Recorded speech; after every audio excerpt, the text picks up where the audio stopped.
The Green River flows silently, serene, almost deceptively so. Its tranquil waters mask the secrets it holds, but beneath its placid surface lurks a dark history. A history that has haunted this region for decades, a chilling tale that still sends shivers down the spines of those who remember. The foggy paths and misty landscapes hold memories of fear and sorrow. For years, the peaceful Pacific Northwest was gripped by terror. The serene nights were shattered by the presence of an unseen menace. A predator stalked the night. Young lives were extinguished. Families were left shattered, their lives forever changed. And the body count just kept rising. Dozens of cases, no answers. The community was paralyzed with fear, only a growing sense of dread.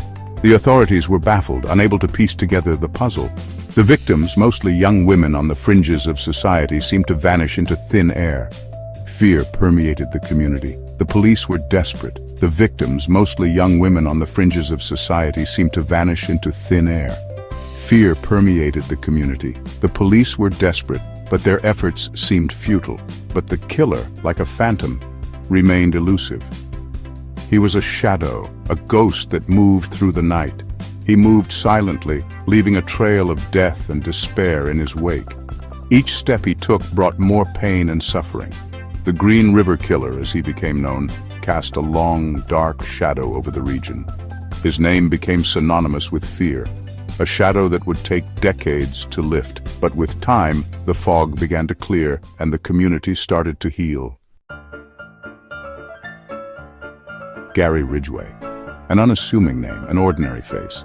A man who could easily be your neighbor, your co-worker, or the person standing next to you in line at the grocery store. Beneath this veneer of normalcy hid a monster, a predator who thrived in the shadows, waiting for the perfect moment to strike.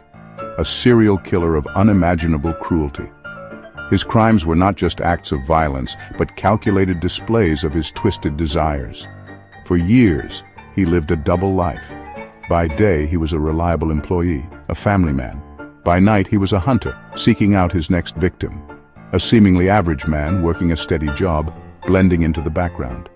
He was the epitome of normalcy, a mask he wore with chilling ease. Yet beneath the surface, darkness festered. A darkness that grew with each passing day, feeding off his insatiable need for control and power. A darkness that would explode with terrifying consequences. His actions left a trail of devastation, a legacy of fear and sorrow. Ridgway became known as the Green River Killer, a name that would forever be etched in the annals of criminal history.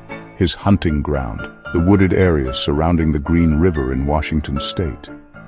Places that once seemed safe, now tainted by his presence. His prey, vulnerable young women, often living on the margins of society. They were easy targets, overlooked by many, but not by him. He lured them with promises of money or drugs. His charm and deceit were his weapons, drawing them into his deadly trap. Then he would unleash his brutality, strangulation, disposal, a chillingly efficient routine. Each act meticulously planned, each victim a testament to his cold-blooded nature. Ridgway was a master manipulator, a wolf in sheep's clothing. His ability to deceive was his greatest weapon, making him a formidable predator. His ability to blend in, to appear normal, made him all the more terrifying. He was the monster you never saw coming, hiding in plain sight. The Seattle area in the 1980s and early 1990s became synonymous with fear. The Green River Killer's reign of terror cast a pall over the region. His crimes, brutal and brazen, left the community reeling. The victims, often found in or near the Green River, served as a grim reminder of the danger lurking beneath the surface of everyday life. The wooded areas surrounding the Green River became his hunting ground, a place of death and despair.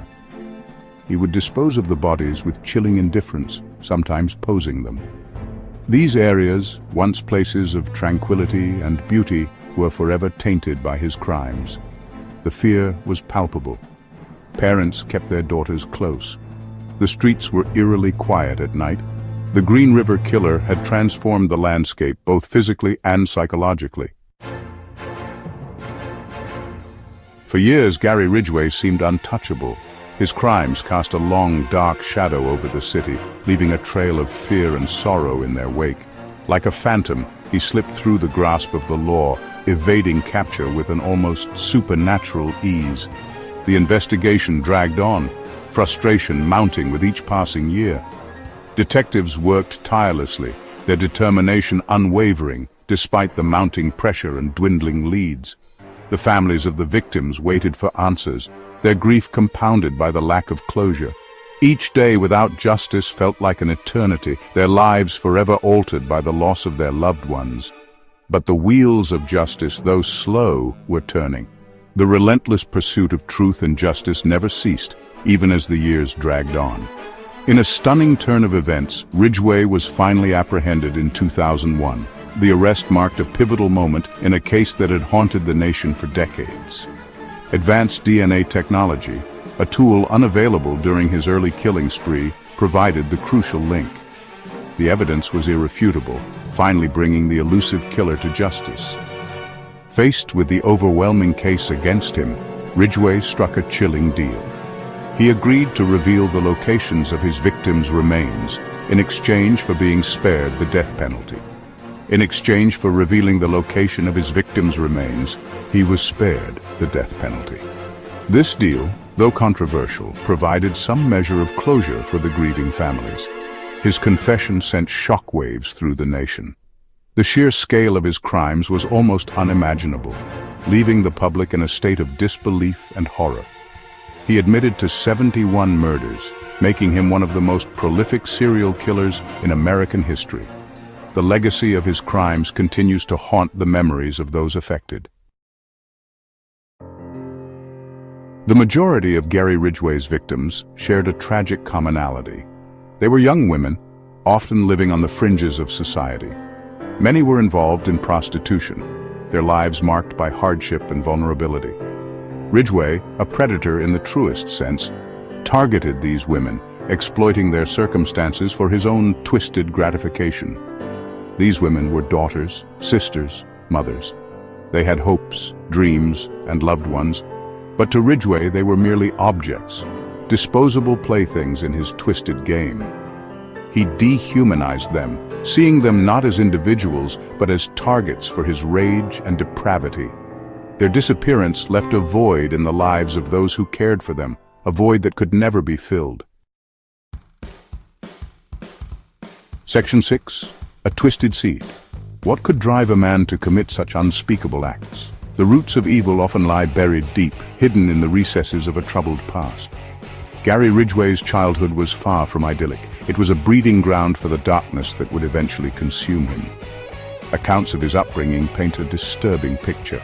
A domineering mother, a strained relationship with his father, bedwetting into adolescence, a source of humiliation and shame. These early experiences, coupled with his own warped perceptions, created a dangerous cocktail. A sense of inadequacy festered within him, a need for control, a simmering rage that would eventually find its outlet in the most horrific way imaginable. Section 7. The depths of depravity. The details of Gary Ridgway's crimes are not for the faint of heart. They are the stuff of nightmares. His methods were brutal, his lack of remorse chilling. He strangled his victims, often with their own clothing. He disposed of their bodies like trash, dumping them in rivers, forests, and even shallow graves. The level of depravity he exhibited was staggering. But it was the psychological torture that truly set Ridgway apart. He would sometimes engage in acts of necrophilia, further dehumanizing his victims even in death. He admitted to returning to the dumping sites, reliving his crimes, and even having sex with the decomposing bodies. This chilling detail speaks to the depths of his depravity, the complete absence of empathy or remorse. Section 8. A deal with the devil. The trial of Gary Ridgway was a media spectacle. The world watched in horror as the full extent of his crimes was revealed. The families of the victims finally had their day in court. But for many, the pain was too raw, the wounds too deep to ever fully heal. In a controversial plea deal, Ridgway escaped the death penalty. In exchange for leading authorities to the remains of his victims, he was sentenced to life in prison without the possibility of parole. Some hailed it as a victory, a way to bring closure to the families still searching for their loved ones. Others condemned it as a travesty of justice, arguing that a man who had committed such heinous acts deserved nothing less than death. Section 9. Scars on the Soul. The legacy of Gary Ridgway, the Green River Killer, is one of profound sadness and loss. The families of his victims will forever bear the scars of his crimes.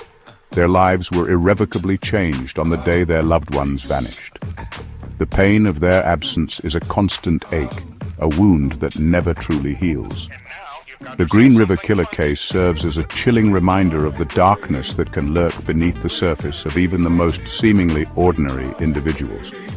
It is a stark testament to the vulnerability of those living on the margins of society and the devastating impact of violence against women. And it leaves us with a haunting question: how can we, as a society, prevent such horrors from happening again?